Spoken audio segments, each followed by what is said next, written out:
News hand channel की ओर से आप सभी को सुनीला का नमस्कार।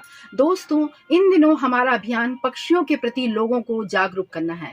इसी कड़ी में आज हम सारस पक्षी के बारे में आपको अनेक रोचक बातें बताने वाले हैं। क्या आपको पता है, सारस पक्षी हमेशा जोड़े में ही पाए जाते हैं और सारस जीवन भर एक दूसरे का साथ निभाते हैं। यदि जोड़े का एक सारस मारा जाए तो दूसरा सारस उसके वियोग में प्राण दे देता है। आइए जानते हैं नर मादा सारस से जुड़ी अनेक रोचक बातें। हमारे देश में 3 से 4 तरह के सारस पाए जाते हैं। एक तो 4 से 5 फुट ऊंचा बड़ा सारस होता है। उसकी टांगें, पंजे और गर्दन का ऊपरी भाग और सिर चमकीला लाल रंग का होता है। कुंज या करकरा भी सारस ही होता है। ये सर्दियां शुरू होते ही हमारे देश में आ जाते हैं और फरवरी मार्च में अपने देश वापस लौट जाते हैं। कुंज दक्षिण यूरोप, उत्तरी अफ्रीका, मंगोलिया और उत्तर तथा मध्य एशिया से यहाँ आते हैं। ये पक्षी एक दिन में सैकड़ों किलोमीटर लंबी यात्रा कर लेते हैं। दोस्तों, सारस की गर्दन, सिर और पैर लाल रंग के होते हैं, जबकि कुंज के पैर, पंजे, गर्दन और सिर काले रंग के होते हैं। सारस की तुलना में कुंज छोटा भी होता है और ध्यान से देखेंगे तो गर्दन के लंबे काले पंख नीचे छाती तक फैल जाते हैं। दोस्तों, कुंज के साथ सर्दियां शुरू होने पर सामान्य सारस भी बड़ी संख्या में हमारे देश में आ जाते हैं। ये आकार में कुंज से थोड़े बड़े होते हैं। इनको आप साफ साफ पहचान सकते हैं क्योंकि इनका सिर काला जरूर होता है, लेकिन आँख के पीछे सफ़ेद गुच्छा नहीं होता। गर्दन के पीछे लाल धब्बा होता है। कुंज कई शुरू में कुर्र कुर्र की आवाज़ देकर कुंजते हैं। इनकी तेज आवाज़ तुरही की तेज आवाज़ जैसी सुनाई देती है।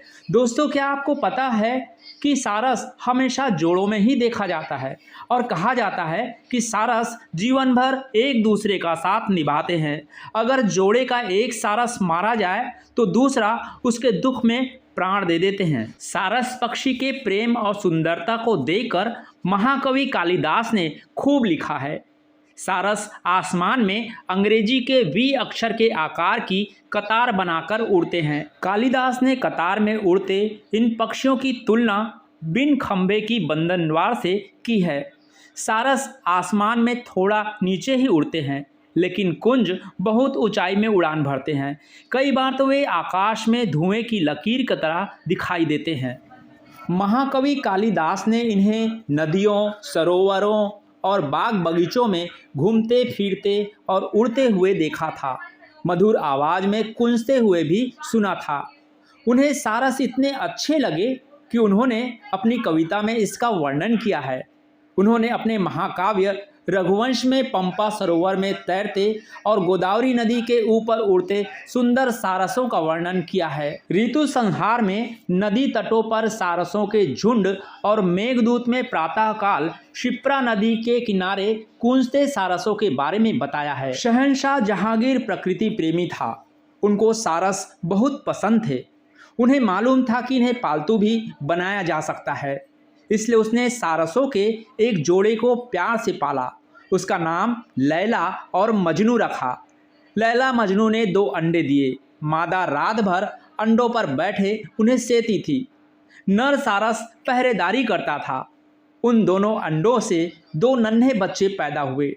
जहांगीर और नूरजहां को वो दोनों बच्चे बहुत अच्छे लगते थे। दोस्तों, आपको ये जानकर आश्चर्य होगा कि सारस के बारे में शहंशाह जहांगीर ने अपने रोजनामचे में लिखा है। एक सारस को उसके बंदूकची ने मार डाला। 25 दिन बाद पता चला कि दूसरे सारस ने भी वहीं पर अपनी जान दे दी थी। वहाँ दूसरे सारस के पंख और हड्डियाँ पड़ी थी। सारसों के जोड़े में सच्चा प्रेम होता है, इसलिए ये मान्यता बन गई है कि जो सारस को सताता है वो भी दुख पाता है।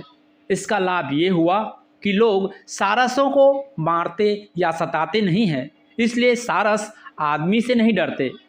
गांव के वे आसपास घरों पर निडर होकर घूमते हैं। अनाज के दाने मिल जाए तो वे खा भी लेते हैं। नरकुल और टहनियों के टुकड़ों से बड़ा सा टोकरी नुमा घोंसला बनाते हैं। सारस बहुत सुरीली तुरही जैसे आवाज़ में गूंजते हैं।